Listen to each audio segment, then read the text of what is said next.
The Assault is just like the fan one that you see at like the gym and stuff like that. Okay. The Rogue one like carries zero momentum. Like, sure. Like zero. Like that's why the ones we have, like, it's always a battle. Like always a battle. Do you you know who Jocko Willink is? I do.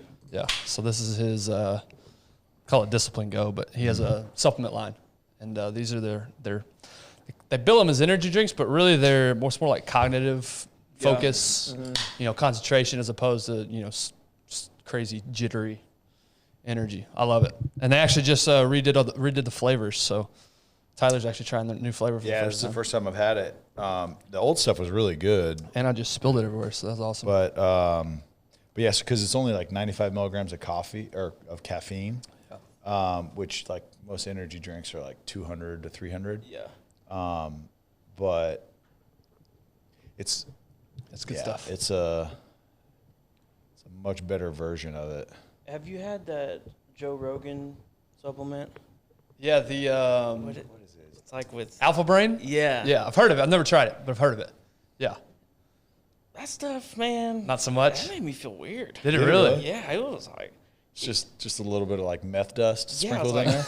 Just a little on edge, you know? just real itchy. And Like my girlfriend even noticed. She was like, Are you okay? Are you stressed or something? I was like, No, everything's fine. I just made 47 belts in the last hour. This is no big deal. I was like, Everything's fine. I'm fine. Everything's great. What are you talking about? What do you mean?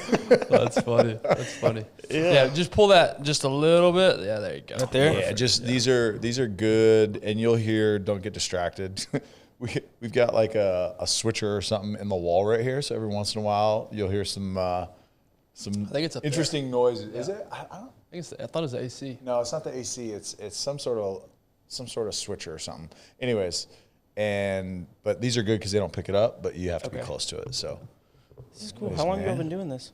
Dude, we started in March of 2020 of all times.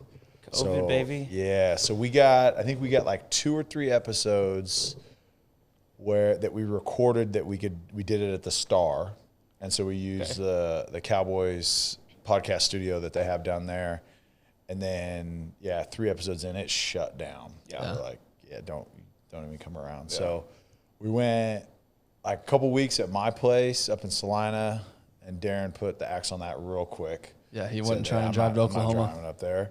And then, so then he just made me come to his house. And you weren't trying to go to Mexico. Yeah, no. So, dude, south of 121 literally might as well be another. I mean, it's just like. Where does he live? Where? In like Dallas. in North Dallas, like what? Preston Hollow. ish. Okay. Yeah. There's another. Not Highland Park, University Park. Yeah, like north over there. And so, for us, man, because he's in Prosper. Yep. And it literally like 120. Really George Bush for a while, but now it's 121's like freaking the wall. I don't go south of that. Like, the air gets super like. Just call us. Weird. Yeah. Just call us wildlings. We don't. Yeah. We're not allowed south of the wall. Yeah. So. I love it. Well, big dog, man, I appreciate you coming on, dude. Thanks for having me. It's I'm excited because so our guest today, we talked about one of the number one keys to happiness is being able to take control and have control of your life. When you feel out of control, when you feel like, hey, I'm on somebody else's schedule, I'm not doing what I like, I literally just feel out of control. That's one of the leading factors to depression, anxiety, all those things. And so our guest today, Big Willie.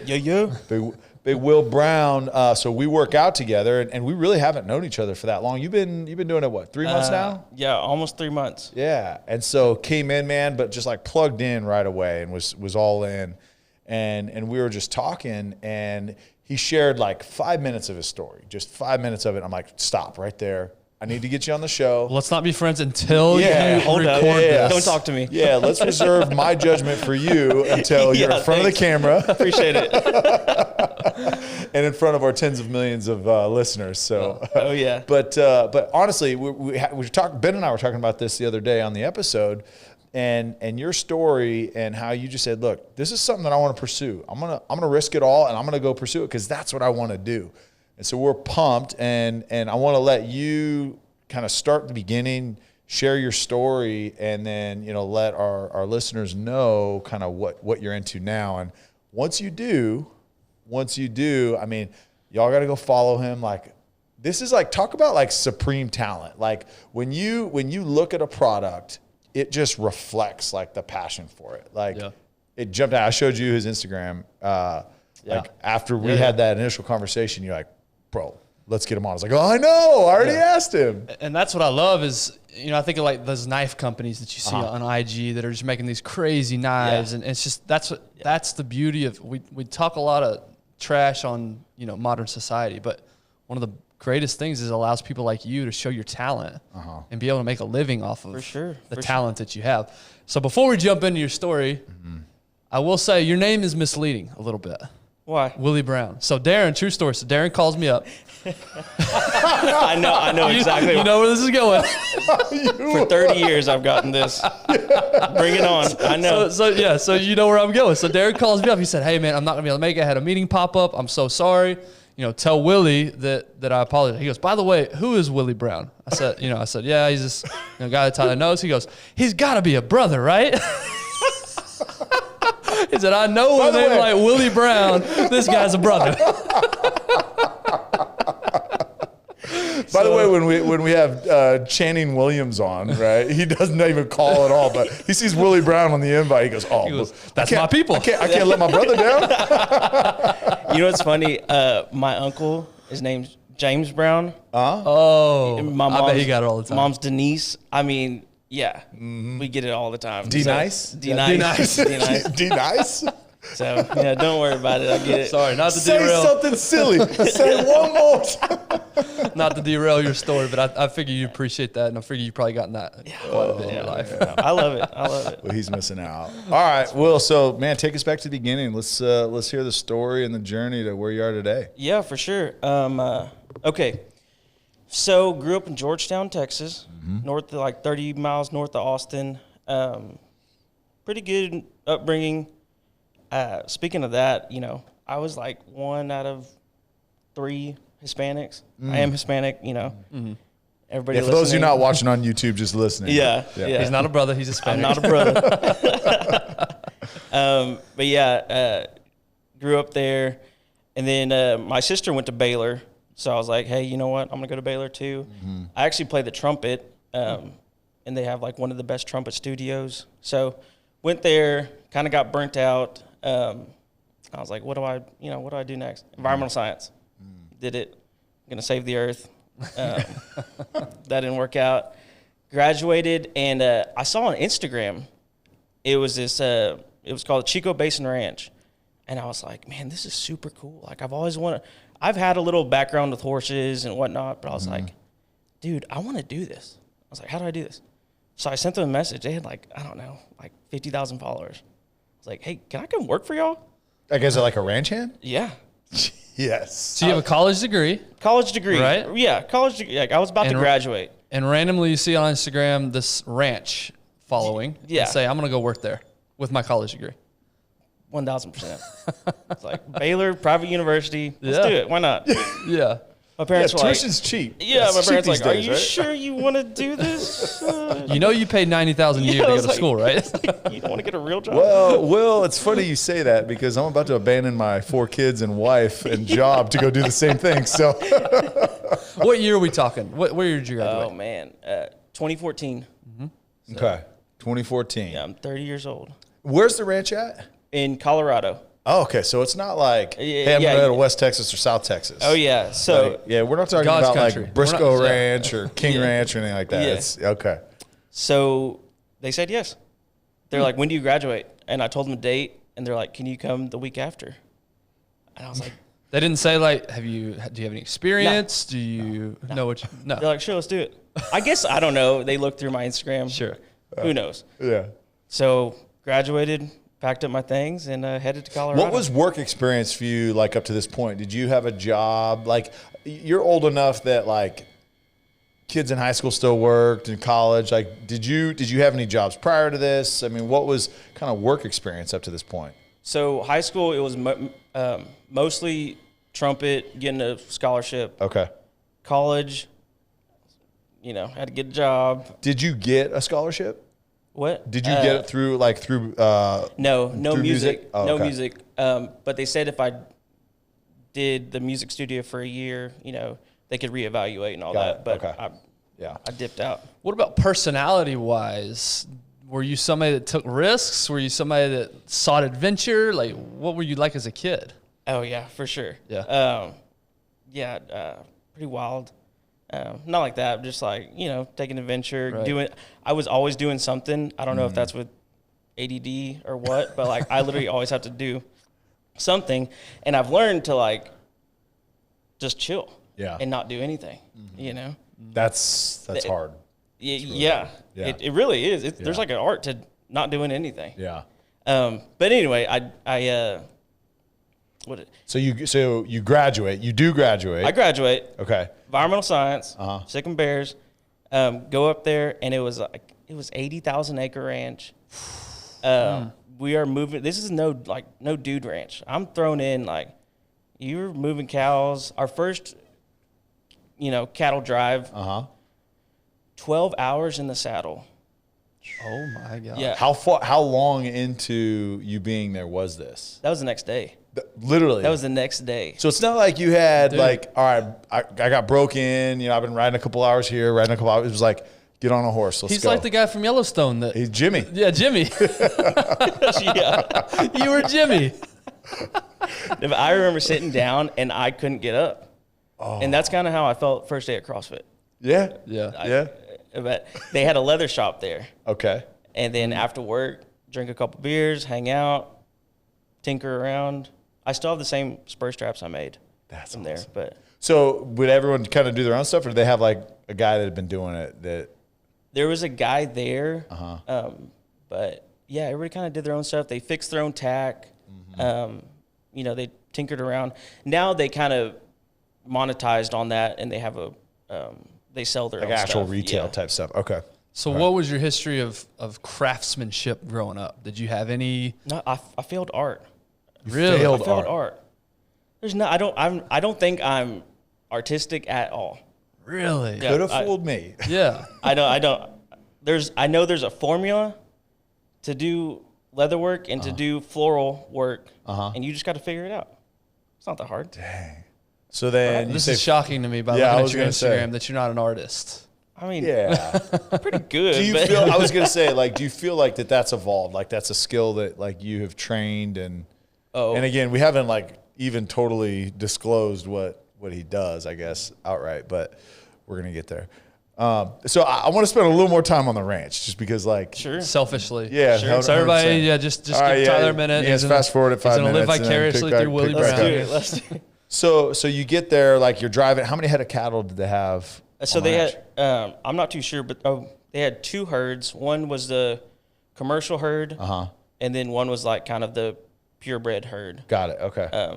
It's called the mob, and they would. It was like a holistic grazing. So we had to move them every 3 or 4 You had days. to move pastures so it was fresh. and these Yeah. pastures were big. Did you know what you were doing on a horse? I mean, I've ridden horses before, but Not like that. not like that, man. No. Yeah. What about roping? Because you got to be able to rope, right? Was that something that you had to do, or was there a couple guys that would just handle the roping? There were some handy dudes there that Okay. Okay. Yeah. I guess they didn't want people getting hurt and whatnot. Sure. How many hands did they have there on staff technically? So it was the kind of the ranch manager, and then he had a couple of apprentices, and you had to stay there for 2 to 3 years, and after that they would give you it was a ranch management company, and after 2 to 3 years they would give you a ranch to manage. Oh, okay. And there was about 2 of those, and then there was 3 interns, and I Okay. was one out of the 3. Okay. Is it free interns? I got paid $50 a week. No way. But they feed you, of course. Yeah, you get beef, and you get housing, and you get a good experience. So you're really not spending money, but I mean, yeah, it took you probably 45 minutes to get to town. So I was gonna say, I imagine you don't leave. Yeah. You're just there. Yeah, 80,000 acres is Salina. That's massive. yeah, it was. Yeah. So you're sleeping there at night. It's like a bunkhouse. Like I'm literally imagining Yellowstone is what I'm imagining here. Yeah, it was bunkhouse, little heater for the winter. Yeah, those Colorado winters are weak, aren't they? Yeah, right. Yeah. So how long did you end up staying and doing this? It was about 3 to 4 months. Okay. And I was going to do the apprenticeship, and my girlfriend at the time, she's probably listening. So, Shout out, no, I'm good. shout out, Stacy. At the time or currently? No, at the time. At the Okay. time, yeah. She was like, kind of want you to get a real job. Yeah. I was like, well, I could be an apprentice and I could, manage a ranch. So, And she lived out here in Texas. yeah. Yeah. What did your family say about you just leaving everything and going and? At the time, they weren't too happy with it, Sure. but they supported it. As long as I'm happy. You know what's so crazy though? Like culturally, right? Like how could you do something so reckless? You mean take the summer after I graduated college and go do something that I like to do that's teaching me skills potentially that I could use for the rest of my life? Yeah. Well, I'm sorry, that's reckless. I mean, think about all these other cultures, right? You got we've had a handful of New Zealanders on, right? And culturally, after high school, you take a year or two and you just travel the country or travel the world. Like you leave. And this is not uncommon, right? Like there's a bunch of countries that's what they do. And it's like here, it's like, oh, no. You need to start making money now. Like you can't go follow something. You can't figure out. And we talk about this all the time on the show is it's like we're so stuck in this routine and we just do something that makes us miserable just because we have to make money because we've spent money that we don't have. And so now we got to pay it back and we've got all these obligations. And it's like, then we just get lost. We don't know who we are, why we're doing what we're doing. But then we're 45 and it's like, well, it's too late to change now. Yeah. When right here's a prime example of, you know what? I graduated. I really don't have a ton of obligations. Like I don't have a family yet. I don't have a mortgage. I don't have all of these things. Why not? Yeah. And like you said, great memories, right? For sure. I get the degree, then just go do whatever you want for a year or whatever, live life. We had a woman on a few weeks back that she did this kind of the same thing. She had a high paying job. She graduated OU and then comes to Dallas, has a high paying job. And then literally is like, I'm out, and traveled the world for 18 months. Yeah. And was just and then she comes back and kind of gets back in the routine and she ended up getting, so really weird, had some really weird health deals and was completely paralyzed for a long time. And she got healthy and she said, I'm not getting back into this cycle. And so she moved to Cabo. Now she lives in Cabo. Good for her. Yeah. Good for her. Yeah, for you, I'm just trying to figure out, it sounds like it was kind of a spur of the moment, just an emotional sounds like the wrong word, but an emotional, this sounds fun, let me just go do this. Or was there a plan, somewhat of a plan in place? What was your mentality going into it? I've always wanted to do something, sorry. That's all right. Smartwatches. Man, can't escape them. Gotta get a whoop. Got to. Gotta get a whoop, Hey, guys. never makes a sound. The only thing it doesn't do is tell you time. There you go. There's a lot of other things that it doesn't do either. Yeah, no, it was kind of spur of the moment. Kind of, I knew I always wanted to do something after school. Mm-hmm. But yeah, I just kind of going back to what you were saying is I'm gonna get a job. It's not like I'm just gonna be a bum. Might as well. I'm young. Yeah. Let's do it. So then your girlfriend says, time for you to get a job. Now you got a decision to make. Do I make this girl happy or do I keep going down this path I'm going? What happened? Well, I made her happy. Sorry. I moved back to Georgetown and I get a job in the oil field. Okay.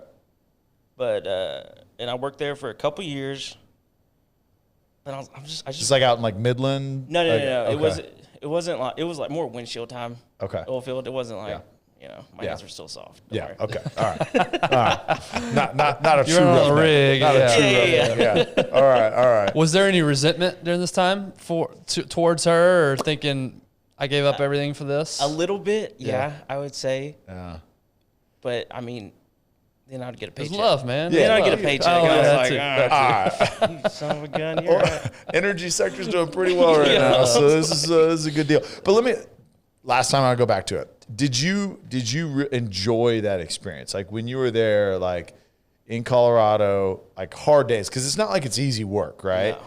It's a grind. Whether you're out rounding up cattle, you're doing hospital, you're fixing whatever, right? Whatever the day's tasks are, because there's always something. Yeah. I mean, did you actually enjoy it, and were you like hesitant to leave because you enjoyed it? I 1,000% loved it. That was probably one of the best 3-4 months of my life. I remember one day it was kind of like a freak incident. Weather dropped. It was snowing on us, and I didn't plan for anything. We were out in like the southern pasture, probably like 2-3 hours away. And I don't know why I didn't bring a jacket. I should have. But yeah, we couldn't see anything. We got lost. We were like, yeah, we got to bounce back. And it was because the pastures are so huge, they use electric fence. So your horse would hit an electric fence because we couldn't see. We were like just trying to get back, and he would freak out. And I think it took us like 3 or 4 hours to finally make it back. And I remember my hands were numb for like a week straight, like these 3 fingers from holding the reins. Really? But at that point, I was like, this is still so cool that I get to do this. Like, as much as it sucked, I was like, this is still cool. Like, who gets that opportunity? Yeah, there's something about manual labor that it's difficult, but the satisfaction when you're done, especially for the day, 1,000%. is just It's rewarding. I worked on a ranch, I guess. I didn't drive cattle and do all that, but it was just manual. It was just tough, hard work. And I just remember going home at the end of the day just feeling great. Yeah. Like, it was I'm tired, but I have an energy because But you worked with my completed hand. jobs. Yeah, like think it's- about like what we do on a daily basis, right? Like everything is open ended. Like very rarely is it like closed. Like even when we'll close a project out, then there's follow up. Like Right. it never feels like I've finished anything.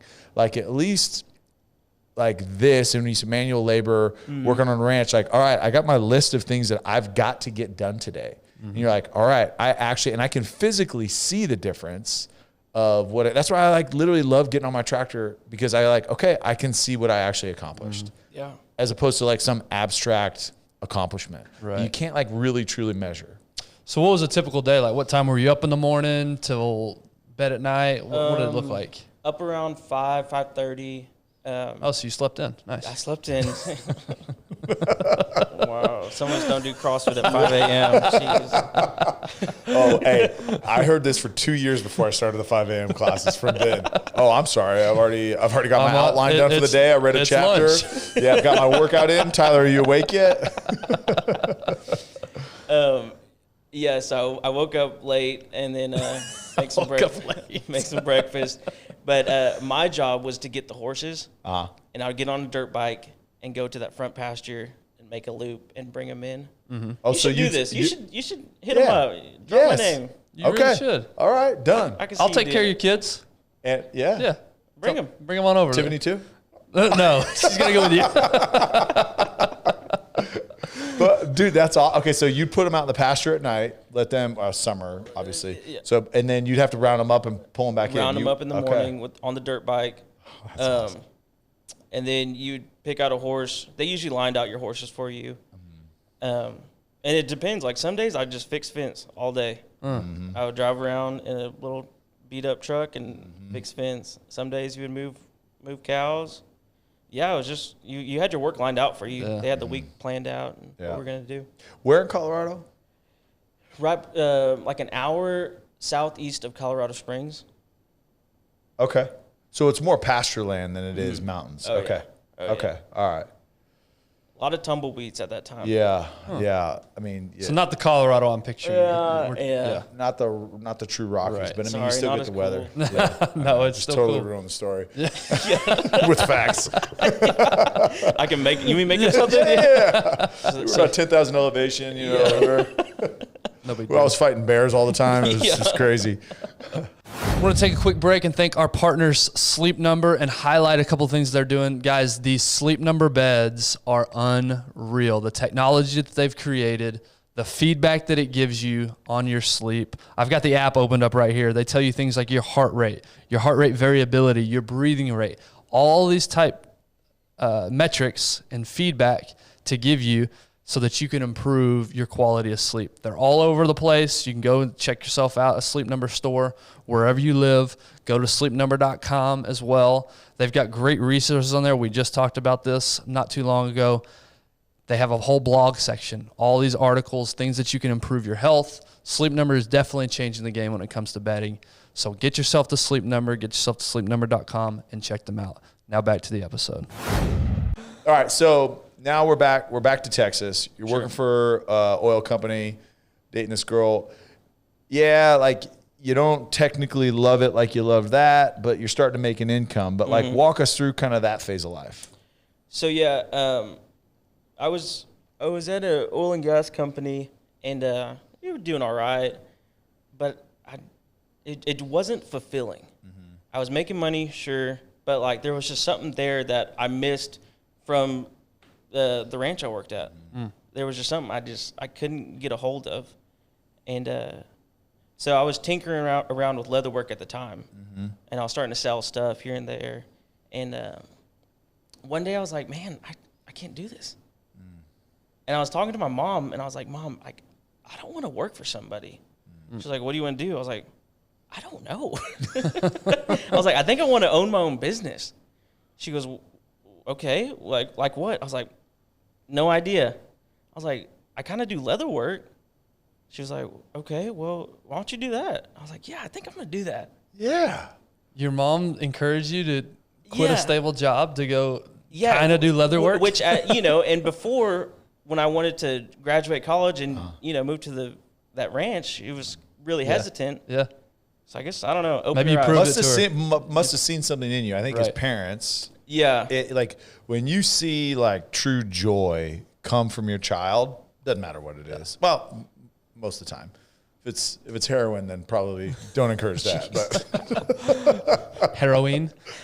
Let's spend some time though on this decision, because I think that's the theme of this particular episode. Leaving stability for something unknown, but it's something you truly love. So let's talk about this a little bit. So do you remember, was there a certain instance that happened? Was it more just the day after day that you were just fed up with? What was that? What was kind of the tipping point?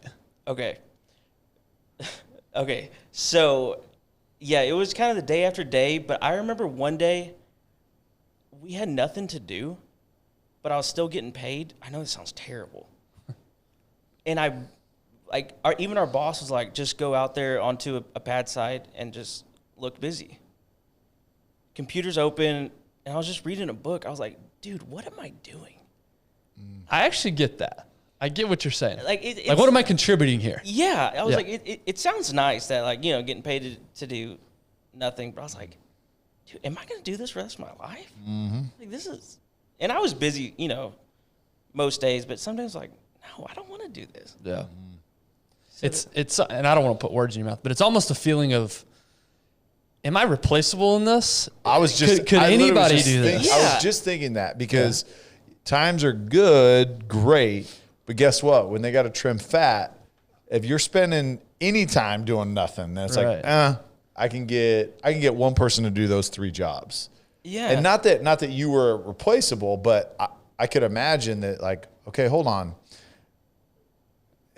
Am I in the right place here? Yeah. Yeah. Yeah. The other thing I think about is, and again, this is just older age, I guess. I probably wouldn't have thought this at 25. It sounds pretty sweet to do nothing, get paid when I was at that age. But it's contribution to society too. Like we all have our part, right? Yeah. We're all in this country. We all play our part in bettering things. And it's like, if I'm in that role, am I really contributing anything? Not only for myself and to the company, but it's to society in general. Is this producing value? Yeah, exactly. And I did not feel valuable. I did not feel like I was, providing anything. So, yeah, I put in my 2 weeks, man. So it was like that. Like there was no back and forth. It was I'm ready. Yeah, it was when I felt just like that. Did this go on for months though, before you put your 2 weeks in, or was it pretty instantaneous? It was a few weeks before. Business was starting to get a little better. I was gaining a little traction. I was still terrible. I was terrible. I'm sorry if you ever bought my stuff. But I sold it at a decent price for that. So yeah, I put in my 2 weeks, and it was scary. Yeah. Let me tell you. Let's talk about that. Was there a plan in place? Like, I'm going to save up X so that I'm ready to walk away once this, was there anything like that? No, man. I was 20-something years old in the oil field. Do you think I saved up anything? At a boat? Dude. At a lifted truck? Yeah. I bought a camper. Like, why? Well, did that camper end up coming in handy later on? It probably did. All right. Yeah. So, so my uncle, I grew up going to a little ranch in South Texas, around Gonzales. Loved it out there. And there was a pole barn. So I was like, man, it'd be kind of cool to do leather work in here. Mm-hmm. This was like in, I don't know when it was, February, cooler months. Mm-hmm. So equipment job, and they had like a little cabin out there. There was an outdoor shower, like nothing. I just wanted to move out of my parents' house, kind of be on your own. Mm-hmm. Equipment job, moved out there, built a table, worked in a pole barn, outdoor shower. Like, I was roughing it. But I just wanted this dream to happen so bad, and I would do anything. I remember being so broke, man. I was hand washing my clothes. Really? Like, I just wanted this so bad. And the dream was what again? Remind us of the dream. Do leather work full time. Do leather work. And what does that mean? What does do leather work mean? Well, belts, wallets, knife sheaths. Just provide a living for yourself and own your own business in leather work. Yeah. So products when you started, what products could you make at that time? It's funny you asked that. So I didn't have a sewing machine at that time. Were you hand stitching everything? No. No. Hear me out. Okay, do y'all know what buck stitching is? Have you seen like those old Western belts, but the big white lace? Mm-hmm. Yeah. Okay, so buck stitching, I would talk all my customers into getting buck stitch because it was quicker than hand sewing, but it's also kind of more expensive to do it. But yeah, I would be like, hey, I'm running a discount. I think buck stitch is coming in. Like, let's do it half off, and they took it. Yes, I'll take it. Yeah, I was like, because I could not make a profit off of hand sewing belts. Because it just take too long. It would just take way too long. I would lose all my money. Yeah. So that's kind of where like the sales, aspect of it came into play. So let's break this down a little bit. So you have this idea, you go move into the camper. How are you sourcing, the leather? What's the business model? I'm assuming there's no business plan necessarily, but what is there a website? Like, how are you getting customers? No, break this down for us. Instagram. I get on Instagram, build a profile. I had no idea at the time. Looking back, I'm like, man, I don't know how I did this, but I did. But what year was this? Was this 2016? 16. Okay. 2016. Okay. I would say 16, right, was before Instagram really got into like selling a bunch of stuff, right? Because it was still mostly Facebook doing this stuff, right? It was not as much on the Instagram side of it. It was kind of that transition period because I had a good following from the ranch days. Oh, you were doing stuff at the ranch. Colorado. Okay, so you'd always had this like an Instagram savvy to you. Okay. I was kind of trendy, Okay, no big deal. I got the filters. Don't worry about it. A little hipster rancher, no big deal. The white border. Yeah. You had your rhinestones and absolutely. Right on. So you were aware of Instagram and how it worked and like you said, that's how we got the job. Right. Remember? Yeah. That's true. You just sent that DM. That's true. Yeah, you got to slide in the DM. Okay, so you just start taking pictures of this leather you're creating. And just posted it and where do you go from there? Just posted it and people were like, hey, I want that. I did so many koozies that I just refuse to do koozies now. 'Cause Dude, literally, what did I ask you? I wanted to ask You you to wanted- make us. I want a koozie. Koozie. And I want a koozie. But that was your launch product. maybe. The logo would be cool to tool. Yeah, get one of these on a koozie. But they were cowhide. They had a magnet in them. Like you could just. Oh, come on. Yeah, for I sure know. need one. For sure need one. Yeah. So that was your launch product. That was like that was your entry level. Yeah, you could call it that. So were you making a bunch of these and then selling them, or were you like was it custom orders? It was still custom orders, and to this day, it's all custom orders. Okay. I talk to the customer. We have a conversation. Still to this day. Still. Wow. I don't want to get into Mass producing stuff. Right. Is it because it loses just the authenticity and the art, for lack of a better term, behind it? Yeah. Yeah. Does it? So let me ask this question first. When you decide, okay, hey, I'm going to walk away from the oil business and I'm going to start my own deal, it now turns from a hobby to a job. What was the transition just mentally doing leather work? Did it still feel the same? Did it still excite you? Or was it like, hey, I've got to make this because I got to make a living? You definitely got to grind. But the fact that I had no money and I needed to make this camper payment, pay my phone bill, pay all these bills, you got to learn how to be good quick. Yeah. Like there's no waiting around. Like you gotta learn how to be a salesperson. And my environmental science degree did not come into play. Unfortunately, I didn't get a sales degree, so I had to figure this out. And you got to be good, like because the better you are, the more money you make. Yeah. And you got to learn how to work quick too, because that pole barn got so hot.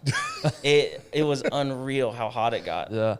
It was like 105 in there, and I was working. How many belts did it take you to put an AC unit into that pole barn? A portable AC unit. It's like, I just spent the last 6 months doing leather work just to put an AC unit in that window right And there. no, I couldn't because there was big old gates. It was just a barn. Straight up. Yeah. It was a metal box that I was working in. Just a heat box. But finally, I got enough coin to save up that I actually built a shop in there. Okay. There's a lot of lessons here that I want to dive into.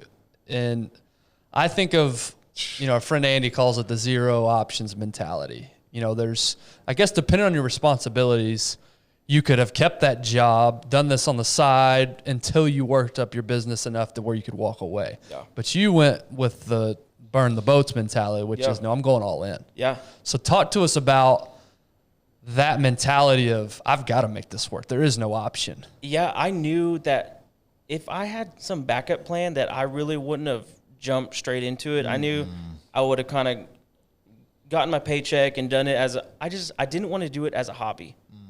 I wanted to go all in and let's do this. Yeah. And I feel like that's kind of my mentality is like, either I'm going to do it or I'm not going to do it. Yeah. Same with CrossFit. It's like, I'm not going to kind of show up one day out of the week. It's like, if I'm going to do it, I'm just going to make it a part of my life. And But why though? Why leather? Why full time? Why was that so important to you? I don't know. I think it's kind of a reflection of who I am. Like there are some insecurities, and I don't want people to think probably less of me, or think that there's something I can't do. It's like I don't know. I probably need to go to counselor or something for this, but So we started a podcast. Yeah, here we go. We all do, brother. We all do. But it really is. It's like I need to be the best. There's that mentality there. I have to be the best. There's no other option. So, okay. So you start, you obviously had this experience in Colorado. There's a leather shop there. You maybe got exposed to it really kind of the really first, maybe intense time. But who was that you'd look to and learn from? Because the cool thing is 2016 is all right, now I can learn from people without having to physically go apprentice for them. I can learn skills. I can learn tricks. I can learn, unique characteristics from some of these other people that are doing it. What was your process of learning? Or was it no, I've got an idea, I'm going to try it out kind of deal? Okay. So I bought 2 custom made leather products in college. and they were from a guy named Grady Douglas out of Rock Springs. And he was kind of my mentor. I took 2 lessons from him, paid whatever a piece, drove there back to back. That's like a 2.5 hour, 3 hour drive. Yeah, right? it was far. Yeah, Rock Springs is no joke. 2 lessons, and I remember my first lesson. He gave me something to do, like a belt to work on. I come back. I'm like, I do it that same night. I'm like, I'm so pumped. I'm proud. Yeah. So proud of this thing. I come back. He looks at it. He goes, "This looks like shit." And that's all I needed. That's all I needed. I was like, all right, let's do this. I was All right. And So the lessons were worth it just from that. oh yeah. Because there's so many people that are like, "Oh, your stuff's so nice," or even in life, people are just like, "You're doing great. You're doing great." I think sometimes we need people to be like, "Hey, like you kind of suck. Like let's get a little better." Yeah. Yes. I mean, So what did that do for you? It was like, all right, now I'm locked in. What was the path after that? path after that, yeah, I was locked in. I was like, what do I need to do? Like, let's do it. And my best teacher was YouTube. Wait a minute. So you utilize resources around you and learned on your own, is what you're telling me. And by the way, free resources. Free resources. Yeah, 1,000%. You didn't sit there and say, "Oh, I didn't have this, I didn't have that, nobody taught me this." No. You went out and sought it yourself. Yeah, there's answers for everything out there. Yeah, YouTube. YouTube will teach you anything. It truly will. It'll teach you. You want to work on your truck? YouTube. Literally, you want to replace a carburetor on a Chinese ATV that nobody makes parts for? Hey, YouTube. learn how to rebuild it. Yeah, and I couldn't afford any more lessons. You know, I was just starting out. So yeah, you got to figure it out. Yeah. YouTube. You said something a second ago that's sticking with me. You have to be the best. Yeah. Where does that come from? How deep do you want to get? Deep, bro. I'm talking the Pacific Ocean. Okay, going back to going to school in like a predominantly white white town, white high school. People always. I know my last name is Brown, so they always think it's kind of white. Like we were kind of, are you Hispanic or what's going on here? But we are Hispanic. But it's like I just didn't want people to. I just wanted to fit in. I had to be like better than they were. I had to work twice as hard to get where they are at. Just because I just didn't want to look like a failure. I didn't want to, I guess, fail my heritage, fail the Hispanic culture. I really had to work twice as hard just to, prove that I am just as good. I know it sounds weird, but No, I get it. It doesn't sound weird because ultimately your perception was your reality, which is I do need to do this. yeah, And so, no, it doesn't sound weird. It's just I wonder how much of that was reality and how much you played up in your head. yeah. Not that it's wrong. I'm just curious. I think that's a perspective that I didn't have. I mean, you didn't have. I know your community was a big Hispanic population, but like to be the major minority within your group, you already look different. So innately you feel different. And then I'm sure that you and your buddies, there was a joke that like subtly they joke about it, but it would just kind of reinforce that in the back of your head where you're just like, I know we're joking and it's funny, haha, but like I already felt that and now we're joking about it.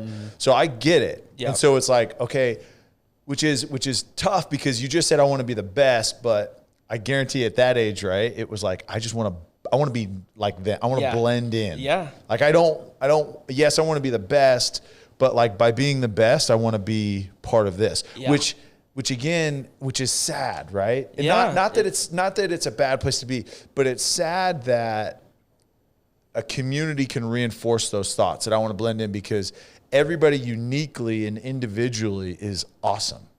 And like, if you can embrace that individuality and that uniqueness that you bring, because how many kids at your school are crazy good leather makers that you went to school with? None, because that's uniquely your one of the traits that you have. And so I know, look, I went through the same, like junior high, it was like, I just want to blend in. I don't want to stand out. Like, I don't want to be that guy. I don't want to be the guy that has pimples on his face. I don't want to be the guy that has armpit sweat. I don't want to be I don't want to be all those like dumb things that you think about. Checked all at that those age. boxes. Oh, I had all of them. And I hated junior high. But again, that's as a culture, a lot of times, even though we're in this capitalistic country and economy, and it's like, yeah, you can be what you want to be, it also reinforces like, oh, you need to assimilate to whatever you're around. And I think that's unfortunate. Like, I think it's unfortunate that we demonize like being different. Like, oh, there's the weird kid. Guess what? All the weird kids in high school are doing cool shit now. Yeah. 1,000%. Yeah, you're pretty spot on, man. Pretty good. All right, so Tyler Hernandez. There's a brain behind those good looks. yeah. All right, I want to take a quick minute to talk about our partner, Choctaw Casino and Resort. We are really, really humbled and grateful to be a partner for them. If you've listened to this show for any amount of time, you've heard how great the resort is there, how great the casino is, the new expansion. They've doubled in size, 3,000 new slots. They've got unbelievable sports bar. They've got unbelievable restaurants, unbelievable movie theaters, arcades for kids. It is endless, the things that they've not only improved but added. But it's just the experience that they provide is second to none. Choctaw Nation has done an incredible job with the community, with philanthropy, with support. They have just done incredible things. So we are extremely humbled and grateful to partner with Choctaw Casino and Resort. Make sure, I know you know it, it's just a short drive up 75. Go check them out. And now back to the episode. So you start to do better, right? So your skills are improving. Does your product line expand? I mean, you're going from koozies to belts to, I mean, what is kind of that? At that time, 2016, 2017, man, I was taking anything and everything, my orders. Okay. Anything you wanted. You weren't saying no to anything. I was not saying no to. So someone came and said, hey, I want a saddle. Could you do that? No saddles. No saddles. Because that's a whole different art form. Saddles, boots. That's like another art form. It's a whole different category. Yeah, fitting a horse, all that. Okay. But like gift items is what we call it. Mm-hmm. Yeah. I would take. Okay. I'm telling you. You gotta hustle, man. You gotta hustle to make a dollar. And people were finding you just through Instagram. You didn't have a website, nothing no like website, that. No store, obviously. no store. So they just DM you. They DM you, and then, all right, cool. Give me your number. Let's talk. What are you looking for? And then you create. What was your turnaround time? I mean, if somebody DMs you, when are you getting something back to them? At that point, it was pretty quick because orders weren't that many. You were able to. Couple weeks, maybe. Okay. Couple weeks, I can get it out. Okay. Again, American mentality, capitalism, mass produced. I want it now. I want it now. All these things that I'm Amazon thinking. it It's same like day to me. yeah, it's like that's a inefficient. I say inefficient from that perspective. That's an inefficient way to run a business. So it's like, but it wasn't. It didn't take me that long to make it. Mm-hmm. I think people, because right now I have about a 10 to 12 week wait. Mm-hmm. Oh wow! And I'll get a message, and then they'll message me the next day, and be like, "Hey, how's my order?" I'm like, I have 10 to 12 week wait. They're like, "Oh, I thought it takes 12 weeks to make it." I'm like, "No, I wouldn't make any money." So there's 6 million people in front of you. So I had a little bit of a list, and then I'd make your order. And were you bringing in income any other way No. at this point? You were just living off of love and savings. Yeah, and leatherwork. Yeah. Oh, dude, I remember I was making barbacoa at one point. Really? Y'all ever had barbacoa? Oh yeah. Oh yeah. Not Yeah. the Chipotle stuff, Ben. Dude, I'm from West Texas. Oh yeah, Okay. you know. I'm a minority where I come from. You know, yeah, right. Yeah, you know how it is. Yeah, I know how it is. Yeah. Oh yeah, absolutely. Yeah, I was. Golly, I don't know if this is legal or not, but I was selling barbacoa on Facebook I don't even know how much it charged, but Like cooked? Like, Cooked, hey, here's a tray of it? yeah, in 1 pound aluminum foil packets, and I drove into town and I dropped it off at people's houses. Yes. I love it, dude. Dude, I forgot all about that. Oh Yeah, my I don't know God. if you had your food grade licenses or anything. Hey, Another thing I think about at the time, were you able to appreciate your humble beginnings at the Yes. time, or was it a mental struggle, battle? I appreciated it, yeah, because like washing clothes outside or just it was just what I had to do. Yeah. Like I appreciated everything I had. so you're living, what, probably 2.5 hours away from your parents' house? They were in Georgetown. It was like an hour and a half. Hour and a half. Okay. So you probably don't have a big group of friends community there, right? Yeah. So you're living out in a pole barn in a camper, and like, what is that all you're doing? I mean, do you have any kind of social life? I mean, relationships. What was going on with the girlfriend at this time? Were you still dating her? I mean, Oh no, we broke up. yeah. We She's broke like, up, obviously. leather worker? Yeah. Pass. Yeah, we definitely broke up after that. No, man. This was like 2017. I didn't move to Salina till 3 months ago. Yeah. I've been grinding it out since then. So you've been down there. By myself Wow. in a town of like 1,116 people. Yeah, and it's a blessing and a curse because it was every day wake up, work. Yeah. And I didn't really have a social life. I didn't really make any friends down there. It messes with you mentally. It really does. Because you need that aspect. You need that community, and I didn't have that. But I also was getting better. I also was getting sales. Instagram's getting bigger. So, Man, there's this phase that I think everybody professionally goes through, and I think it's necessary. Like, it's that grind phase. Yeah.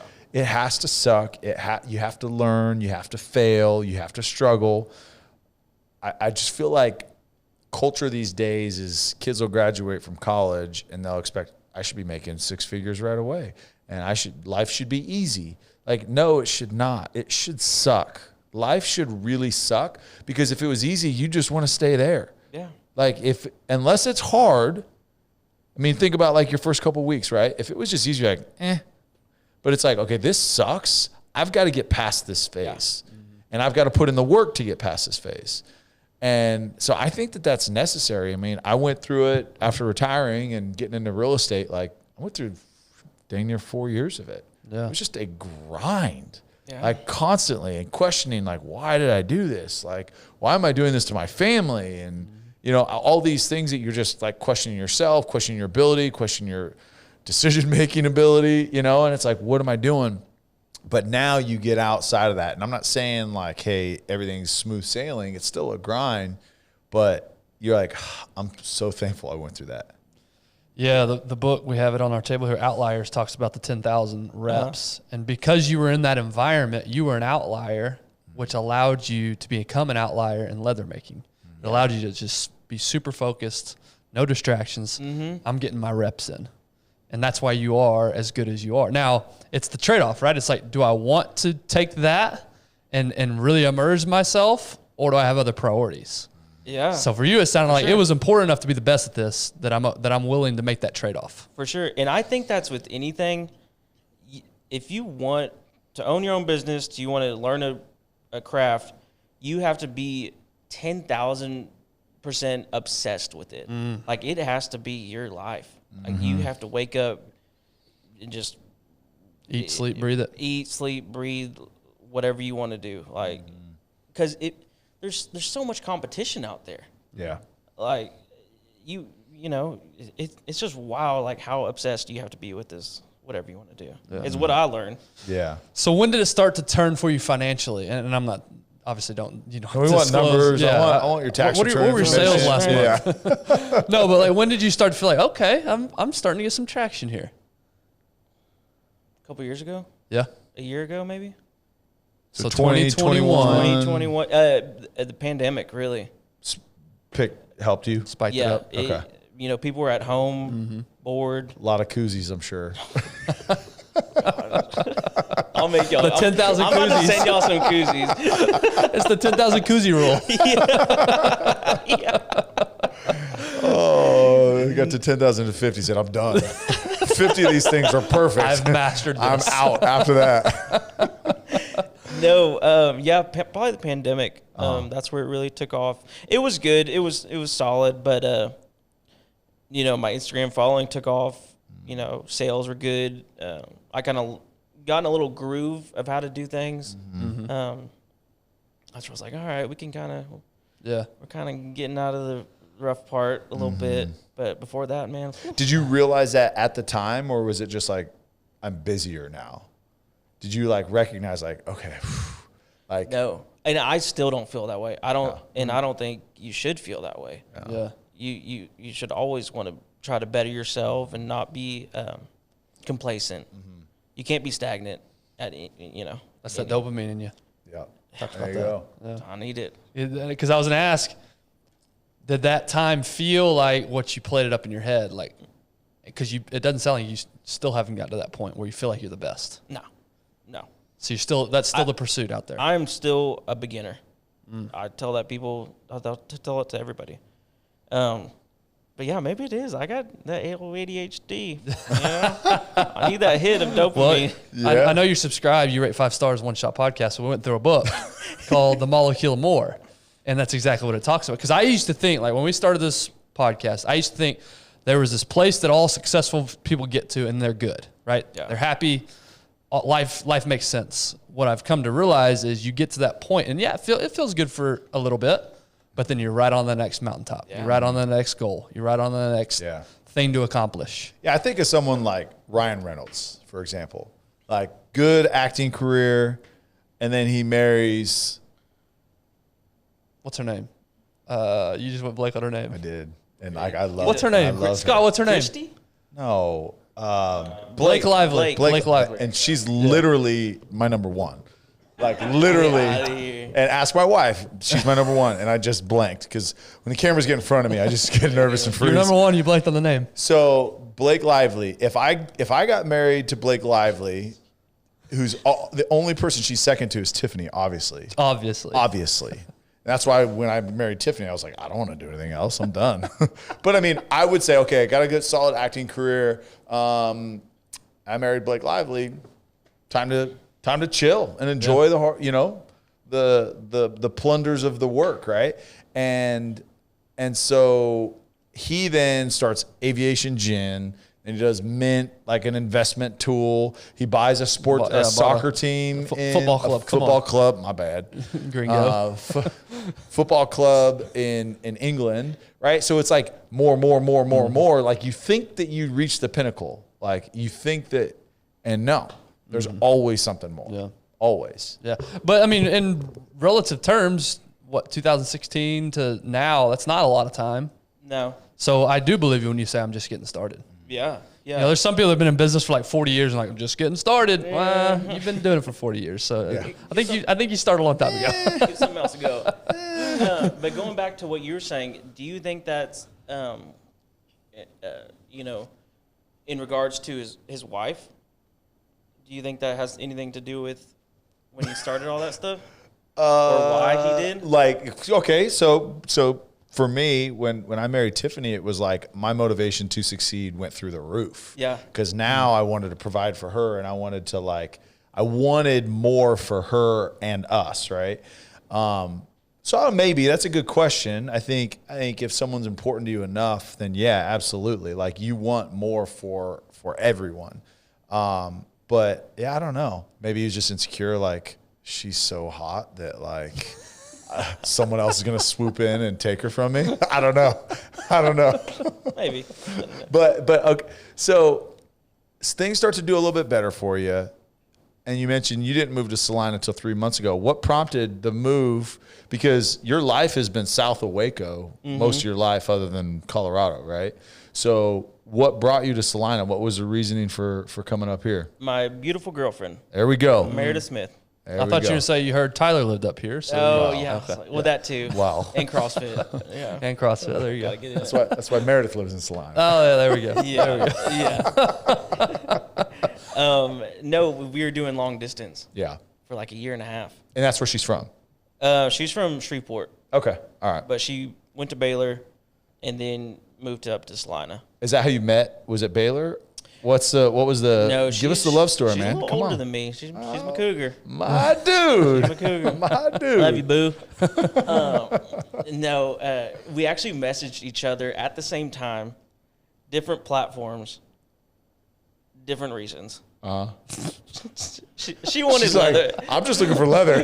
Yeah, she wanted leather work. So yeah, me too. I was like, oh yeah, me too. Trying to get some hide too. And the 3 women that listened just Turned us off. Just turned us off. Yeah, no, I was like, you're very beautiful. Saw you went to Baylor, and she was a sweetheart of my fraternity. Okay. Um, I don't know what that means. What does that mean? so in your fraternity, you have a sweetheart, and she's like I don't know what they do. They bake cookies. Okay. So it's like the Kind of. It's the sister. not the sister, it's the sorority, right? Because fraternities, that would be really weird if like you're like a sister because Oh no, she's a brother. We're fraternal. oh Yeah, she's a brother. Y'all do like the secret handshake? And Yeah, stuff? yeah, Oh, we nice. got it all down. all right. I'll show you when I send the koozies. Oh, there we go. No, so she was the sweetheart of it, and that's kind of how we met. Okay. So that's how my wife and I, you and Whitney, she approached you because Ben's super. Sort of. Like Ben outside of this, like doesn't talk to anybody. I hate people. A in general. recluse. You'd be great legitimately. at leatherwork. He's actually Just a painter. lock me in He's a actually room by painter, myself. honestly. So he Yeah. paints. Yeah. Really? So just Yeah. lock me in a room by myself. I'm good. Yeah. I'm great. Nobody. No, Whitney was introduced to me by my roommate. My roommate married her cousin, and so Yeah. they introduced us at their wedding. Yeah. So yeah, she approached and me. he But shook her hand and he threw up on her without drinking. He just gets nervous around people. anyway, it's not about me. So okay, so like online and just start a conversation, and it just kind of grew.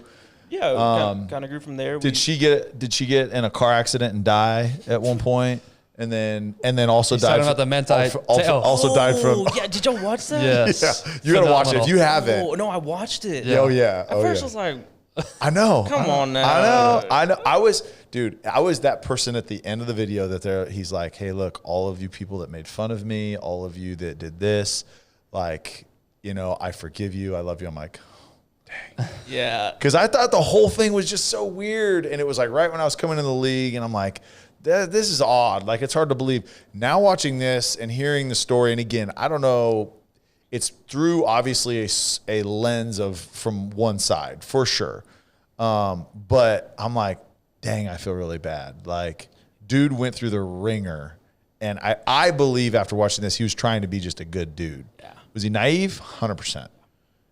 But he was an OG catfish. Yeah. Like, Yeah. he was the first one to get catfish. Yeah. Yeah. That's true. You know? So that's true. But I'll say this, just ego alone. Let's just say like you're on a phone, you have a phone relationship before internet, before all that stuff that started their little Twitter relationship. But then again, if a girl on second, third time is like, no, I can't meet up because of this, then I'm like, yeah, I'm good. Like, I'm not going to keep chasing, like, if you're going to reject me that many times. Like, at some point, a year into it, if we haven't met face to face, and I haven't even FaceTimed you, Yeah. like, and you're blocking me on FaceTime, then I'm like, all right. I think he just got in too deep. Yeah. He was in love. Yeah. And So anyway, you're being catfished. Sorry. And yeah, I was like, What was it like when you met the dude the first time? Meredith, I'm so sorry. I did not mean that. I take it back. I'm sorry. Click. yeah. No, we met up. It was great. It was That's awesome. love at first What is she sight. doing? So why Salina for her? She had a horse out here, Okay. and her friend told her to buy property out here. So, Smart. yeah, Very smart. about 3-4 years ago. Okay. Yeah, real smart. Yeah, I know, right? Timing worked out good. So you spent all this time by yourself Mm-hmm. on the path of I'm going to be the best at this. Yeah. Now you've got other priorities in your life. You gotten into fitness. You obviously I just have a girlfriend now. What's that transition been like where now it's not all of a sudden everything that I do? It is amazing. Yeah. Let me tell you, like, I didn't realize, I kind of did, my mental health and my physical health, I was dying out there. Yeah, my leather work was good. Like, you know, you post all this stuff on Instagram, everybody thinks you're doing great. But, like, I was not healthy in any aspect. And I moved here, and I was just waking up because back in where I worked, I would just walk downstairs and go to work. I wouldn't even leave my house. It was like a barn dominium where my room was up top and my shop was downstairs. Yeah. So like, So you had the COVID work style before. That was the thing. Yeah. I just walked downstairs and just worked, and I was just a machine. And Meredith really helped me out with all that. She had friends here already and introduced me, and I started CrossFit, and man, having that routine, that's my dopamine. Yeah. Is that routine? It's like, So talk to us about that. The physical side, right? You neglected your physical health oh yeah, for the longest time when you were obsessed with leather making. yeah. Now you've refocused. How is that actually, so taking away time from leather making, how is it actually enhanced? I didn't realize how quickly I could work, and I didn't realize how much time I was kind of wasting. And it really, like, because I would wake up at 5, work at 5:30, and I would be done at around 10 p.m. Wow. Like, what else would I do? Yeah. True. I was like, I could go watch TV, or I could just sit here and tool out a belt and make money. Yeah. And now it's like, there's other stuff out there. Yeah. Like you have to have a work-life balance. Yeah. For sure. Yeah. And I learned that moving up here, and just getting that routine, man, that was. And it's community too, right? And Like you talk about yeah. like mental health, like it's one thing to like have the voices in your head, but if those are the only voices you consistently hear and you don't have any outside encouragement or support or challenge or humor or whatever it may be that comes with community, then I mean that's rough. Like that's hard. Dude, I remember one day, I don't know when it was, probably last year, like in COVID. I remember I was kind of losing it because it was Christmas season. Christmas season is wild. Like there's just no sleep. This is like the Super Bowl for leather makers. Like you're just making all your money. I remember like looking up and just thinking like, I haven't talked out loud in like a couple weeks. Is that not wild? That is crazy. So Like I haven't heard my voice. So he's got a basketball with a face on it. No, I was like, Wilson. That's really what I felt. I was like, dude, I gotta. So I think I just went to town and I don't know. Just saw people. Yeah, just saw people. I was like, Yeah. I gotta get out of here. And that's kind of when I was like, What if you like you go and you're like and nobody's there? It's like one of those movies, right? It's like some doomsday movie, and you're like, what happened? I've been locked in my barn working. I actually used to think about this. My grandma lived by herself, and I remember thinking as a kid, man, if I ever lived by myself, I would just like go to the mall just to be around people. Yeah. Like that'd be so lonely to just be by yourself all the time. Now you're And now I hate in people. your 30s. Now I'm around too many people. Now you're in your 30s. And you're like, that would be a dream. I've regressed. So you said earlier you've got to be obsessed. Oh yeah. To be the best, you've got to be yeah. obsessed. Now the tune has changed a bit, not in a bad way, but it's just your perspective's changed. So now that you have both sides of it, are you still glad that you had to be that obsessive early on to get to where you are now? For sure. Yeah. I think it's gotten me where I am today. Yeah, I don't regret anything. Now I'm trying to fix those external things that happened, but I mean, I think it's worth it. Yeah. 100%. Yeah. So so the company is William James Leather. give the handle real quick. So is it just William Instagram. James at William It's James at Leather? William James Leather. Okay. On everything. Okay. On social media. And we'll share a link to his page, but I'm telling you, go check it out. Just like literally, like last couple of days, I've just been like scrolling all the way down, right? And there's just such cool stuff. But what does the future look like? Okay, now you're here, like vision of family, I'm sure is like on your mind, and okay, hey, how can I continue this balance, but then potentially increase? Because like you said, like gonna be the best. Like it's never gonna stop. You're just getting started. What do the next steps look like? Is it bringing someone on, get an apprentice? What's Man, next step is tomorrow I'm gonna propose. swear? Yeah. So as you're hearing this, he is no Oh longer. yeah, baby. It's a Yes. Tomorrow, Yeah, buddy. 7 p.m. Y'all be there. Come on. Nah, actually, don't be there. No, that's awkward. Yeah, that's for you. That'd be That's really for you. weird. It's gonna be an For you and your intimate moment. cougar. Yeah. But that's awesome. So yeah, when this airs, my man will have already proposed. Oh yeah. We'll Stoked. we'll give updates on the answer that she gave. Yeah. Thanks. No, but really though, getting married, starting a family, like kids, that's been running through my mind. Yeah. I think it's going to be efficiency, and I don't know if the right answer is to bring somebody on. I'm a perfectionist. I don't think I can handle that. Maybe like, I don't know, edges or painting or dyeing or something like that. But I don't want to lose that Personal touch. that personal touch, that intimate touch that I have with my customers. That's one thing I seek not to lose. So I'm not too sure. Yeah. So somebody wants something now, they still DM you, they go to a website? Yeah. I have a website now. Yeah. It took me like 5 years to get it. You can check out the website, but really though is Instagram or just call me. Yeah. My phone But you're on a number's 12-week wait, so be patient out there. 10 to 12 week wait. So if you're thinking about Christmas now, I would probably give him a call ASAP. Yeah, you got a month. My October 1st is a cutoff. Okay.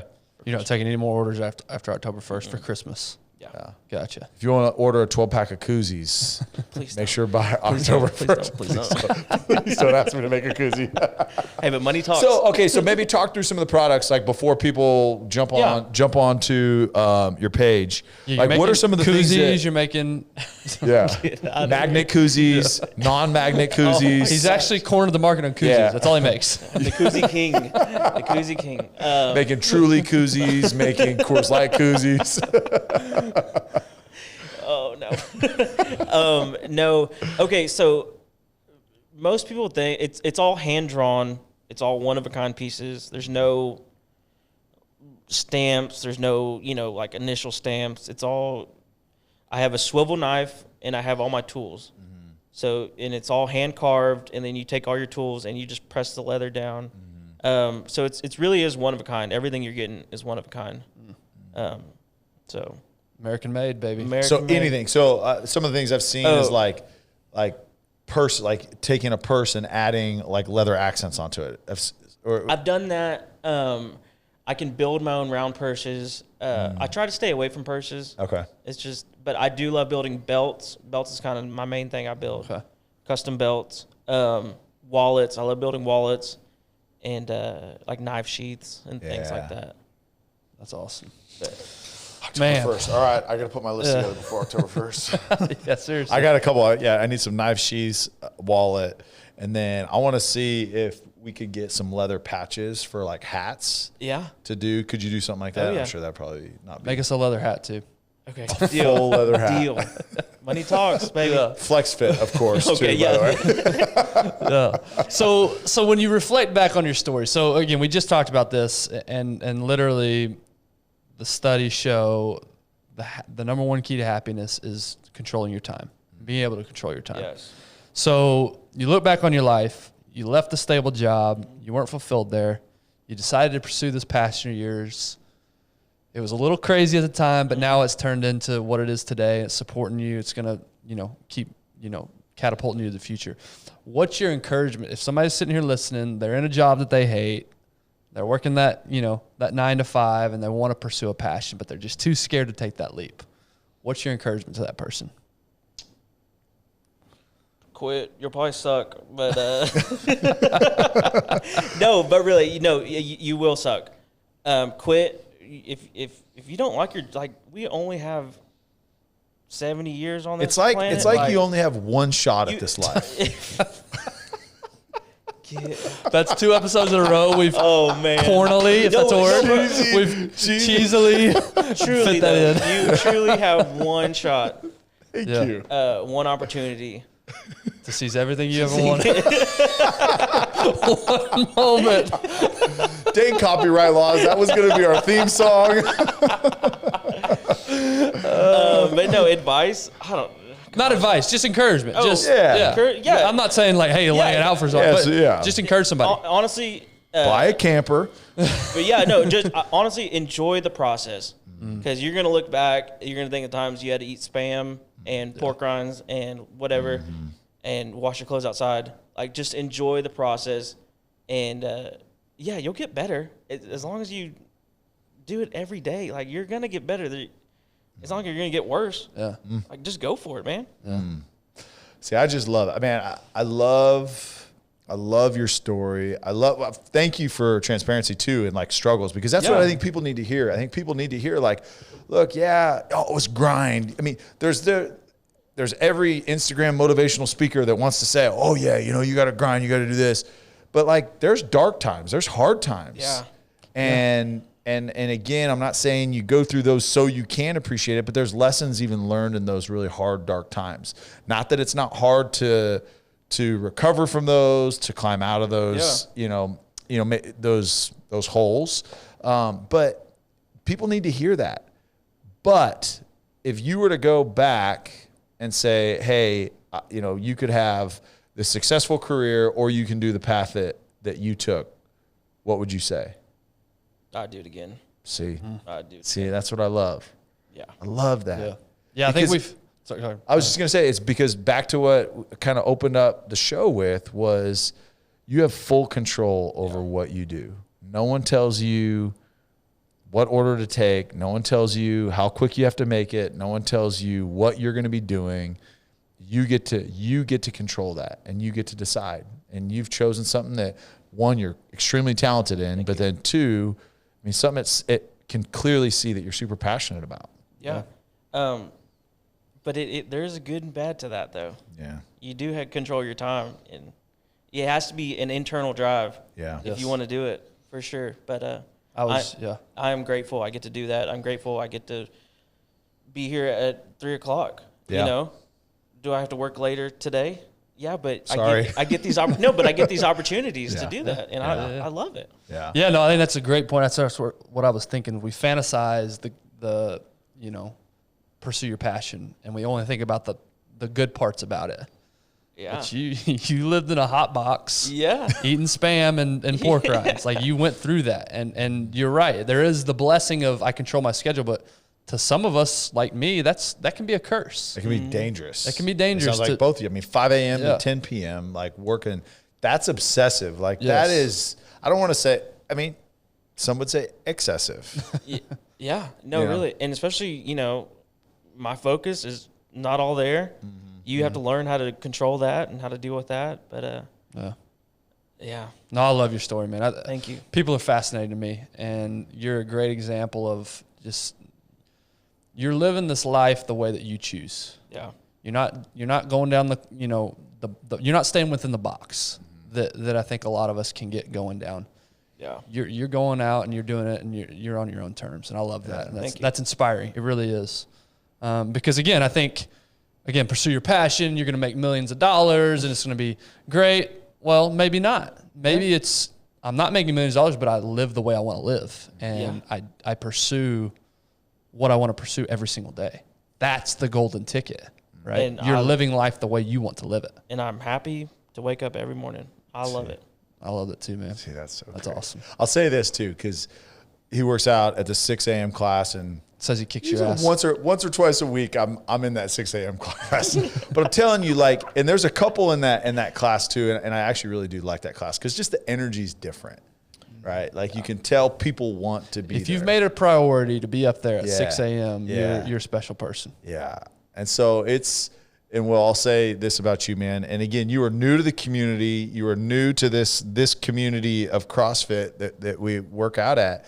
And it was like, there was just something that like, I think everybody there is just like, this is that dude. Like he's a great dude. Like he's positive. He works his tail off. Like we've seen the growth over the couple months, and like that is contagious. Like, and I want people to hear that. Like positivity is contagious. So be contagious, wherever you're at.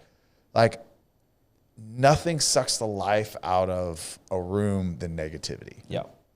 But you can totally tell, man. You just wake up grateful that, look, today's another day. I get to do something that I love. I get to go grow physically, mentally, and I love that, man. That's what we should all aspire to be like.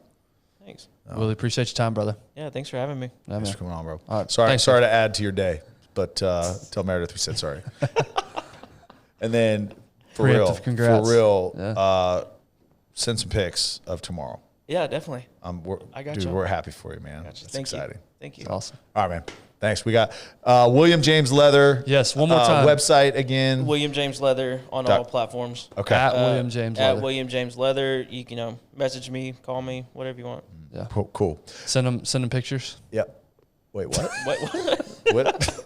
Slide his DMs. His DMs will officially be closed tomorrow to anybody not looking for leather. Not looking for leather. They were closed for that a long time ago, Meredith. Don't worry. All right, guys. Appreciate All right, it. officially we're not doing this awkward. Oh, it's over now. But Yeah, then we're gonna like ask him to We're just give gonna us fade his out. website and all that. Thank you, Will.